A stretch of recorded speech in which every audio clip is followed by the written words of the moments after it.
The first observation about people that requires your discernment when you initially meet them is someone whose baseline behavior varies from person to person. And when I say baseline behavior, I mean the standard etiquette that you would expect when someone engages with other people who they do not know very well. For example, how someone speaks to the waiter at a restaurant or treats any other service staff that they come across in their day to day. If someone feels that they have the right to power trip over others, because they falsely believe that their privileges grant them that right, especially if they would not act like this with everyone or if others were watching their behavior, then you should always keep in mind that that person has the capability to act like that with you too. Because most likely, you are not going to be the exception to the rule, especially when it comes to their pattern of behavior. The second observation about people that requires your discernment when you initially meet them is someone who is not emotionally available to create space for you. And you might already know of this type of person, where as soon as you meet them, they are trauma dumping, complaining, venting, and the conversation topics always end up being about them and their lives.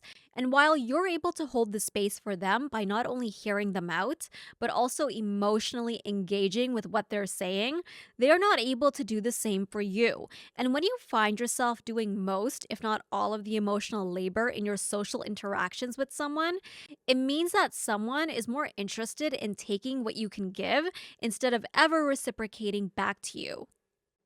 The third observation about people that requires your discernment when you initially meet them is someone who takes everything at face value and they are unable to have a nuanced conversation with you about anything. Because when you are someone who is conscious about doing the inner work, you really begin to peel back the layers on your understanding about life. And when this happens, you begin to look for more meaningful connections that allow you to dive a little bit deeper beneath the surface on whatever it is that you're reflecting on about in life. But when someone is not able to engage with you with that level of depth that you require, it means that a lot of your conversations may stay at the surface level.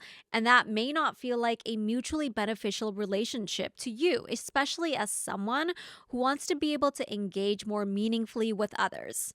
The fourth observation about people that requires your discernment when you initially meet them is someone who gets really defensive when you are simply trying to have a constructive discussion with them about a topic where there is a difference in opinion.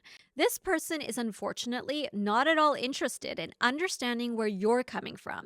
Instead, not only are they looking to discredit what you're saying, they are in fact not even caring about what you're saying at all. They are deliberately seeking to misunderstand you and to see if they can assert their opinions over yours. At the end of the day, someone who cannot be open to a different perspective and seek to understand you, even on the small things, will not be able to do the same for you on the big things either. The fifth observation about people that requires your discernment when you initially meet them is when you simply feel uncomfortable around that person and you are not able to logically explain why. And whenever you have this mind body disconnect where you are trying to logically explain why you feel uneasy physically around someone, you might need to take this as a sign that perhaps the person you are engaging with is someone who is flaring up your anxiety, fear, or other uncomfortable emotions that you are feeling through your body. In this case, it might be better to limit your interactions with that person because most of the time, your instincts about someone when you initially meet them are usually correct. So, if at the beginning you're already feeling unexplainably uncomfortable around this person, imagine how much more discomfort you are going to feel when you spend even more time with them. Ultimately, and once again, you want to be able to use your discernment as a sharp filter for the people that you allow into your life so that you are giving your time and energy to those that you care about the most.